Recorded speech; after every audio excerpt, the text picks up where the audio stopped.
Muito bem.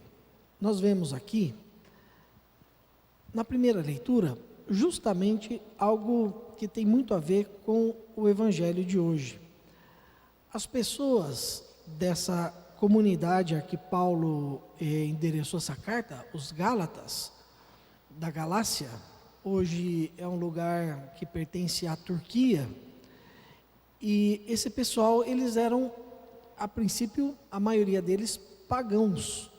Eles eram de outras religiões, não eram judeus. Eles não professavam a fé judaica. E quando o cristianismo chegou até eles, quando a fé em Jesus chegou até esse povo, eles abraçaram a fé e começaram a seguir o que Jesus havia ensinado. E estava ensinando através dos discípulos que levaram a fé para esse povo. Mas em seguida passavam missionários, passavam outras pessoas por lá, e a maioria delas judeus, que diziam que para você de fato abraçar a fé de Jesus, antes você precisava ser judeu, abraçar a fé judaica, depois de judeu você se tornar cristão. Porque isso foi o que aconteceu com aquele povo que morava lá na Palestina naquela época, com os judeus daquele lugar. Eles eram da religião judaica e de repente abraçaram a fé em Jesus. Então eles professavam toda aquela fé nas leis de Moisés, mas depois acabaram abraçando a fé em Jesus. E Jesus ensina que a partir dele tem um novo ponto de vista a respeito de cumprir a lei.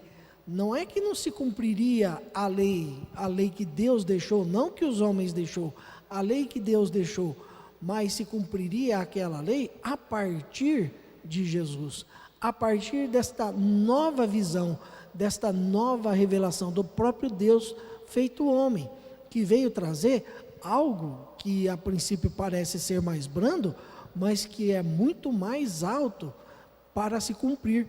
Mas junto com essa nova forma, veio um alento, veio um reforço, veio uma força, que é o Espírito Santo. Então aquelas pessoas que abraçaram a lei, abraçaram o cristianismo com o coração aberto, receberam os dons do Espírito Santo, receberam essa força, essa unção, e com essa força, com essa unção, com essa nova compreensão, eles praticavam tudo aquilo que Jesus havia dito de uma forma muito mais leve, cumprindo de fato aquilo que Jesus havia dito. Mas vinham pessoas que tinham uma visão um pouco diferente a respeito disso e queriam colocar sobre aquelas pessoas a mesma lei que eles tinham tido lá no passado. Então, dizendo que antes deveriam ser circuncidados, abraçar a lei, cumprir a lei, para depois então, de fato, se dizerem discípulos de Jesus. E Paulo escreve para eles, dizendo que eles estavam loucos em fazer isso, porque Jesus veio justamente abolir todo aquele peso da lei. A partir de agora havia uma nova forma de se seguir a Deus, através da fé. Mas olha, isso ao longo dos séculos, inclusive depois com o cisma, né, principalmente dos nossos irmãos evangélicos, que resolveram dar um novo significado para tudo isso, eles começaram a dizer que pela fé somos justificados, somente pela fé. Mas é claro que a fé em Jesus, ela implica uma coisa. Quando nós acreditamos de fato, dizemos que acreditamos em Jesus, só pelo fato de nós dizermos com a nossa boca, eu acredito em Jesus, isso não quer dizer que nós acreditemos de fato. Tá, você acredita em Jesus, você acredita que Jesus é o Salvador. Vamos ver então pelos seus atos, pelos seus exemplos, pela sua ação, o que você de fato acredita na sua vida. Porque se você está perdoando o próximo, agindo com misericórdia, com compaixão, amando de fato o próximo, dando do seu tempo, da sua vida, para que o outro também receba um pouco de alento através da palavra, através de tudo que Jesus nos ensinou, tudo bem, você está de fato seguindo Jesus. Agora, se você diz com a tua boca que acredita em Jesus, mas explora o teu irmão, tem o coração rancoroso, não perdoa, tem uma tendência muito grande ao adultério e não refreia as suas paixões. Então, de fato, está estranho esse acreditar em Jesus. Se acredita de boca, mas não nos atos. E isso nós precisamos entender. Quem acredita em Jesus, dizer eu creio em Jesus, não basta para a nossa salvação.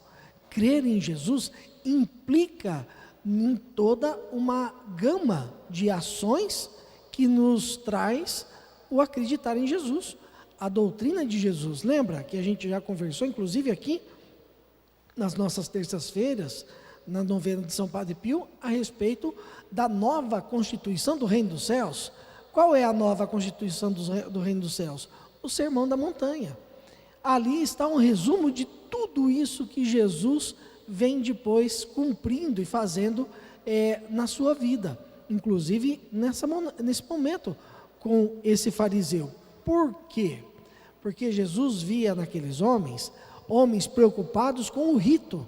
E quando o fariseu aqui ficou admirado que Jesus não havia lavado as mãos, não é porque eles tinham uma questão higiênica muito séria naquela época.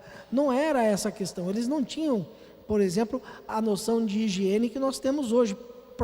Para eles, naquela época, o fato de lavar as mãos antes de comer era um ato religioso, era um rito religioso. Havia toda uma forma de fazer isso. E Jesus propositadamente não fez. Provavelmente, justamente para provocar o judeu, para provocar o fariseu, para que essa situação toda viesse à tona e ele pudesse ensinar, inclusive, aquele homem a respeito dessas coisas. Claro que Jesus usou uma forma dura, provavelmente, porque somente assim aquele homem compreenderia o que Jesus estava dizendo. Mas nós olhamos para tudo isso e dizemos, né, eu sempre repito isso aqui nas terças-feiras, ou também quando estamos aqui nas quintas-feiras de manhã, né, a gente olha para esses fariseus, aponta o dedo para eles e diz, nossa, que povo ruim, né? Que povo maldoso, como podia ser daquele jeito? E na verdade, isso que nós lemos no Evangelho é para nós, para o dia de hoje. Nós temos que tomar muito cuidado, porque pode acontecer conosco de entrar para dentro da religião, de fato querer professar a nossa fé na Igreja Católica e depois ficarmos muito presos nos ritos, nos pormenores, na liturgia, que claro, deve ser feita com esmero, deve ser feita com muito carinho, porque ali está todo o mistério da nossa salvação, mas de repente acreditarmos que é apenas isso que vai fazer com que sejamos salvos, que apenas isso, eu venho na missa todo domingo, eu não falto uma missa, tá, mas e depois que você sai da missa, o que você faz? Como é que é teu dia a dia? O que você está de fato fazendo com tudo aquilo que você escutou na missa, com tudo aquilo que foi lido, que foi ensinado? Está de fato fazendo diferença na sua vida? Está de fato transformando a sua vida, a minha vida? Se isso não está acontecendo conosco, então que católico que nós somos?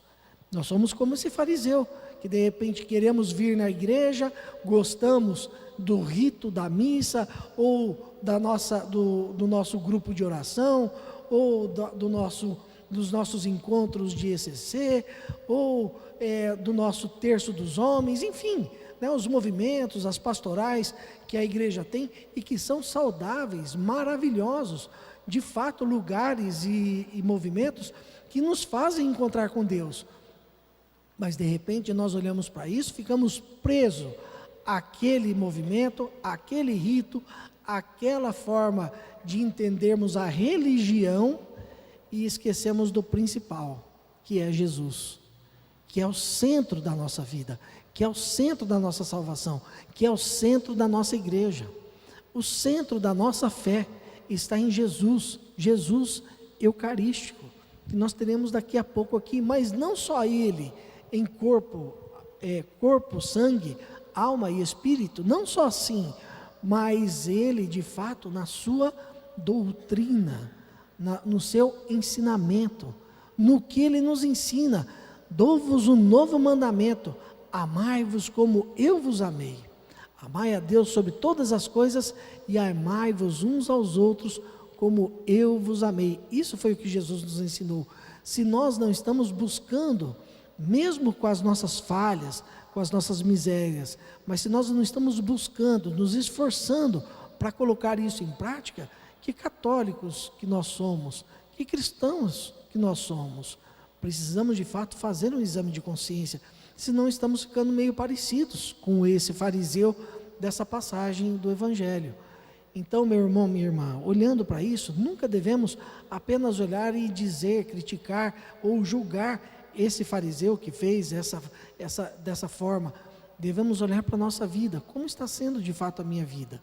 E olha, se acontecer, e com certeza vai acontecer, né, de nós olharmos e falar: puxa vida, Senhor, quanto me falta para de fato ser um servo, um bom servo, um amigo teu. Nós podemos recorrer ao Espírito Santo. Jesus nos deixou essa graça, esse presente.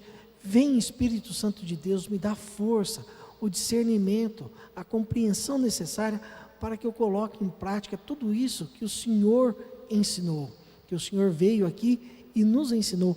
Me ajude a colocar, transforma o meu coração num coração de fato de carne, não de pedra mais, mas de carne, que ame ao próximo, que busque favorecer o próximo, amar o próximo como o Senhor nos ama, que busque a te amar sobre todas as coisas. Nós podemos e devemos fazer essa oração, clamar ao Espírito Santo de Deus que nos transforme, nos molde, nos mude, e assim, a cada dia que nós vamos passando, apesar de, quando olhamos para dentro de nós, ainda nos acharmos uns pedaços de porcaria, porque se for diferente, tem alguma coisa errada. Os grandes santos, como esse que nós celebramos hoje, que celebramos hoje, Santa Teresa d'Ávila, apesar da magnitude que alcançou de bênção, de graça, de santidade, de pureza, olhava para si e se via como um nada. São Francisco era assim, Santa Teresinha do Menino Jesus, todos esses grandes santos, no final das suas vidas, num grau de santidade imenso, olhavam para si e se viam como verdadeiros miseráveis diante da grandeza da verdadeira santidade de Deus, de nosso Senhor Jesus Cristo. Então, quando nós olharmos para nós e vamos passando a vida fazendo isso, e vermos a nossa miséria, nós vamos clamando a Deus: Senhor, me transforma, muda-me, e Deus vai nos transformando. E apesar de às vezes a gente nem perceber, mas vamos nos tornando pessoas melhores, vamos sendo mais compassivos, mais dóceis com os nossos irmãos, com a nossa comunidade, com o próprio Deus, com o próprio Espírito Santo. Santa Teresa d'Ávila, mãe de todas as místicas da Igreja Católica, ela teve uma vida incrível. Ela foi uma mulher muito santa. Desde muito cedo ela quis ser religiosa, precisou fugir de casa para poder de fato entrar no Carmelo. E depois que ela entrou no Carmelo, com o passar do tempo ela acabou se decepcionando com o Carmelo, porque lá muitas pessoas de altíssimo poder aquisitivo mandavam suas filhas para ficarem lá. Às vezes as filhas não tinham arrumado um bom casamento, ou não queriam se casar, ou mesmo por status, eles mandavam as filhas para fazer parte. Por exemplo, a família tinha 10 filhos, era bonito, era muito bonito para aquela época, para a sociedade. Olha, um filho meu é padre, um filho meu é religioso. Então isso dava um certo status para as pessoas naquela época, no auge da Idade Média. E quando Teresa, entrou e viu aquilo que dentro do Carmelo, as próprias freiras tinham serviçais delas, empregadas delas, para fazer as funções que na verdade elas deveriam fazer, por humildade, ela começou a achar aquilo absurdo. E aí, depois de algum tempo que ela passou lá, de muita aprovação, ela pediu permissão para reformar o Carmelo. E aí ela começou a abrir novos mosteiros menores, com menos irmãs, menos freiras, mais controlado, mas dentro de uma disciplina muito mais rígida. Tanto que chegou ao ponto deles separarem a ordem e passarem a se chamar de carmelitas descalços, ou descalças, no caso das mulheres. E essa ordem, a gente conhece ela até hoje, deu muitos frutos, muitos santos para a nossa igreja. Nós tivemos Santa Teresinha do Menino Jesus, depois uma outra doutora da igreja, dentro da mesma ordem, e aqui no Brasil, né, estamos todos aí, metade do Brasil, acompanhando esse grande sacerdote, que é o Frei Gilson, também, e todo o Instituto Hesed, né, que é todo ele, dos carmelitas também, descalços. Então, uma ordem, de fato, de muita pureza evangélica. E devemos tudo isso a Santa Teresa d'Ávila, que junto com o seu parceiro, São João da Cruz, reformaram todo o Carmelo. Fizeram ela na parte feminina, ele na parte masculina, fizeram uma reforma que de fato deu muitos frutos. E os dois, doutores, mestres do misticismo que eu digo católico, de experiências místicas maravilhosas que ela teve, de colóquios com Jesus, de fato, inclusive o nome Santa Teresa de Jesus é porque num determinado dia ela estava andando pelo Carmelo, no convento, procurando uma chave, e de repente ela percebeu uma luz e chegou perto da luz e entrou em êxtase. E de repente ela viu um menininho que vinha de braços abertos em direção a ela, e ela achou aquele menino lindo, e perguntou, e o menininho perguntou para ela: quem é você? E ela falou: eu sou a Teresa de Jesus. E você, quem é? Eu sou o Jesus da Teresa. Então, ela chegava a esse ponto de ver Jesus, de conversar com Maria, de ter o coração transpassado pela espada do anjo, que de fato aconteceu.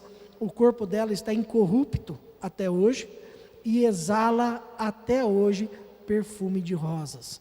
Quando ela foi canonizada, depois de algum tempo, o Vaticano deu autorização para que o coração dela fosse tirado do corpo, né? Que fosse na exumação, o corpo foi para um relicário, ficou num caixão aberto para poder ser visto, e o coração foi para um outro lugar, que foi para não no mesmo convento, para uma outra cidade.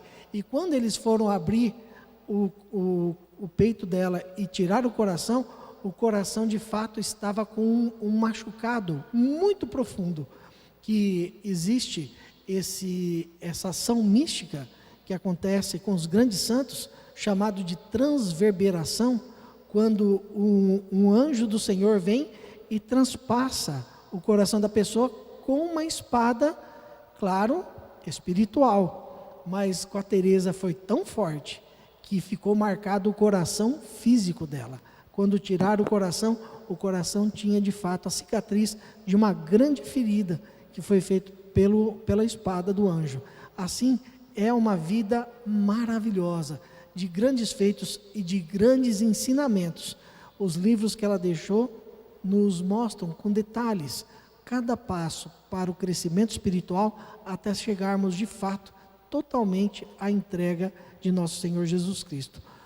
Louvado seja o nosso Senhor Jesus Cristo. Para sempre seja louvado.